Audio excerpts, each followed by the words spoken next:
SI भर्ती paper रद्द मामले को लेकर के एक बड़ी खबर सामने है। आपको बता दें कि एसआई भर्ती परीक्षा रद्द करने मामले को लेकर के डबल बेंच की तरफ से अब इस पर कदम उठाया गया है और इस मामले को लेकर के परीक्षा को जो पहले रद्द कर दिया गया था उस पर रोक लगा दी गई है। एकल पीठ के फैसले के खिलाफ याचिका पर सुनवाई हुई और सिंगल बेंच के आधार पर ये रोक लगाई गई है। अब अगली सुनवाई अब 8 अक्टूबर को होनी है और ट्रेनी एसआई इस मामले को लेकर के ये कहते हुए दिखाई भी दे रहे हैं कि सरकार परीक्षा रद्द करने के पक्ष में नहीं थी, लेकिन पूरी भर्ती रोकना न्यायोचित नहीं है, ये एसआई ट्रेनी कह रहे हैं। और जैसे ही जब सिंगल बेंच की तरफ से इस मामले को लेकर के अपना फैसला सुनाया गया था, उसके बाद से ही लगातार जो ट्रेनी एसआई हैं, जिनकी ट्रेनिंग चल रही थी, उनके बयान सामने आ रहे हैं। आज राजस्थान हाई कोर्ट ने सिंगल बेंच के फैसले पर स्टे दे दिया है। हमारे साथ याचिकाकर्ताओं के अधिवक्ता मौजूद हैं, उनसे बात कर लेते हैं, सीधा उनसे जानते हैं कि क्या कुछ टिप्पणी रही। सर, क्या आज टिप्पणी माननीय उच्च न्यायालय ने दी और किस बेसिस पे, क्या क्या बेसिस आप लोगों की ओर से रखे गए? देखिए, माननीय उच्च न्यायालय टिप्पणी नहीं आदेश करता है।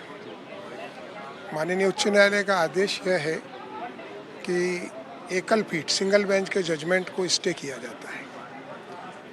चयनित व्यक्तियों को फील्ड पोस्टिंग नहीं दी जाएगी। अनेक बिंदु उठते हैं बहस के दौरान। मूल रूप से जो बिंदु उठाए गए हैं वो यही है कि 3 स्टेज की परीक्षा है, किसी भी प्रकार से फिजिकल टेस्ट और इंटरव्यू के ऊपर कोई आक्षेप नहीं है। यदि ये व्यक्ति स्टेज 2 फिजिकल टेस्ट और इंटरव्यू पास कर सकते हैं तो कैसे कहा जा सकता है कि ये योग्य व्यक्ति नहीं है। स्टेज 2 और स्टेज 3 के अंदर पुलिस के उच्च अधिकारी इस सारी संपूर्ण चयन प्रक्रिया से एसोसिएट रहते हैं। और भी अनेक बिंदु थे कि सिट की रिपोर्ट परीक्षार्थियों के असफल व्यक्तियों के पास कैसे आई, रिट पिटिशनर्स के पास कैसे आई। राज्य सरकार ने अगर निर्णय ले लिया है कि सेग्रीगेशन हो सकता है, अलग अलग किए जा सकते हैं योग्य अभ्यर्थी और ऐसे व्यक्ति जिन्होंने किसी प्रकार से गलत तरीके से अनुचित साधनों का प्रयोग किया है, तो हमेशा से वैधानिक स्थिति ये है कि अगर आप उन्हें अलग अलग कर सकते हैं तो योग्य व्यक्तियों की नियुक्ति को निरस्त नहीं किया जाना चाहिए। माननीय उच्च न्यायालय ने इन सब बातों को सुनने के पश्चात एकल पीठ के निर्णय को स्थगित किया है। सर, जब सिंगल बेंच का फैसला श्री भट्टाचार्य सुप्रा केस था, उसमें एक बताया गया था कि अगर सबूत मतलब कम हो तो वो प्रोबेबिलिटी टेस्ट के आधार पर, तो इसको लेकर के क्या कुछ अभी कहा गया है या कुछ उसमें? मैं आपको वैसे ही कह सकता हूं कि हमारा अपील में आधार है कि वो जजमेंट इनके ऊपर लागू नहीं होते। प्रोबेबिलिटी कहाँ लागू होती है? जहाँ पे कि बहुत अधिक संख्या में आपको ये पाया जाए।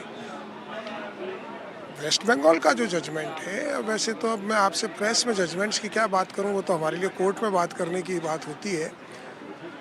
उसके तथ्य भिन्न है, हर कानून तथ्य पर आधारित होता है। की ओर से अधिवक्ता आर एन माथुर साहब मौजूद थे। उन्होंने बताया कि किस तरह से हाईकोर्ट ने इस बात पर जोर दिया कि 3 चरणों में परीक्षा होती है। पहला है लिखित परीक्षा, दूसरा फिजिकल टेस्ट और तीसरा है साक्षात्कार। जब जो इसमें विवाद है, जो पूरे ऑब्जेक्शंस हैं, वो लिखित परीक्षा के ऊपर हैं, लेकिन फिजिकल टेस्ट और साक्षात्कार के ऊपर में कोई ऑब्जेक्शन नहीं है। और चूंकि फिजिकल टेस्ट और साक्षात्कार दोनों में महानिरीक्षक यानी कि आईजी लेवल के ऑफिसर्स बैठते हैं, साथ ही साक्षात्कार में साइकोलॉजिक टेस्ट के लिए भी वहाँ पे विशेषज्ञ बैठते हैं, तो इस तरह से भर्ती प्रक्रिया को रद्द करना न्यायोचित नहीं है। ये टिप्पणी करते हुए, ये आदेश देते हुए हाईकोर्ट ने जो आज सिंगल बेंच का फैसला था उसे स्टे कर दिया है। विश्वास शर्मा, एनडीटीवी। एसआई भर्ती परीक्षा 2021 में एक बार फिर से नया मोड़ आ गया है। आज राजस्थान हाईकोर्ट की डिवीजन बेंच ने सिंगल बेंच के फैसले पर रोक लगा दी है और कहा है कि जो भर्ती प्रक्रिया है, जो भर्ती परीक्षा है, वो यथास्थिति से रहेगी। हमारे साथ इस वक्त ट्रेनी एसआई मौजूद हैं जो लगातार न्याय की गुहार लगा रहे थे, कभी सरकार से, और उसके बाद उन्होंने अपने लीगल राइट्स का प्रयोग करते हुए हाईकोर्ट के समक्ष आज चुनौती दी थी सिंगल बेंच के फैसले को। क्या नाम है आपका मैम, कैसा फील कर रही हैं अभी? अनु यादव नाम है मेरा और बहुत अच्छा लग रहा है, सुकून मिला है थोड़ा सा, क्योंकि इतनी भागदौड़ भरी टाइम मतलब निकाला है हम लोगों ने। लगभग 10-15 दिन हो गए, ना ढंग से कुछ खाया ना पिया है और बस ऐसे पागलों की तरह लगे हुए थे इधर उधर, और बहुत ही आज थोड़ा कहीं जाके थोड़ा सा सुकून मिला है। आज हाईकोर्ट ने रोक लगा दी है सिंगल बेंच के फैसले पर, क्या कुछ खास कहा? और लगातार आप लोग भी कोशिश कर रहे थे, क्योंकि कह रहे थे आप लोगों की तरफ से बार बार ये बात कही जा रही थी कि एक तरीके से ऐसा हुआ कि हमारे सपनों पर, हमारी 5 साल की मेहनत पर पानी फेरने जैसा वो फैसला था। जी सर, ये जो सिंगल बेंच ने जो गवर्नमेंट का सब्सिक्वेंट डिसीजन था उसको कंसिडर नहीं किया।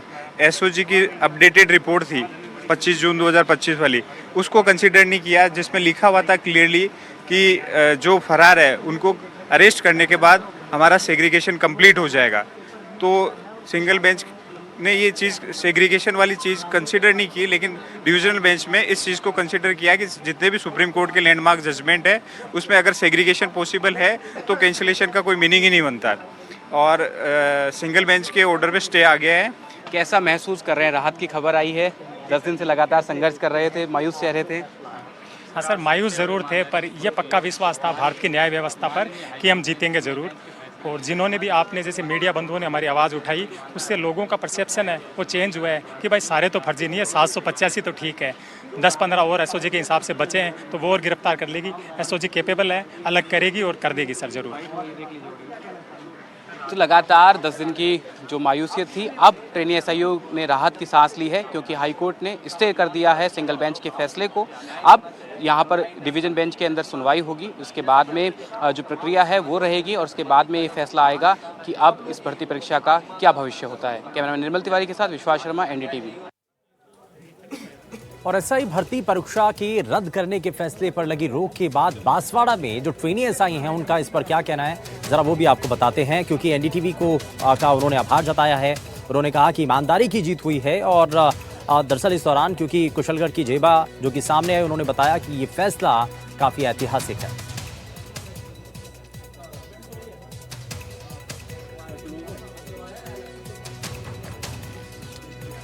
उस आदेश पर आज दिनांक 8 सितंबर को खंडपीठ द्वारा रोक लगा दी गई है। इस रोक के बाद हम सभी ईमानदार बच्चे और हमारे माता पिता इस फैसले का स्वागत करते हैं और न्यायालय का धन्यवाद अर्पित करते हैं। हमें तथा जो भी राजस्थान के निवासी हैं उन सभी को आज विश्वास हुआ कि नहीं, न्याय कहीं ना कहीं एग्जिस्ट करता है और हमें पूर्ण विश्वास है कि हम आगे भी जीतेंगे और सरकार भी न्याय का, ईमानदारी का साथ देगी और सरकार ये उदाहरण पेश करेगी कि जो ईमानदारी से जो बच्चे लगते हैं उनके साथ गलत नहीं किया। न्यूज रूम लाइव में फिलहाल के लिए बस इतना ही, लेकिन तमाम बड़ी खबरों को जानने के लिए आप बने रहिए एनडीटीवी राजस्थान के साथ। नमस्कार।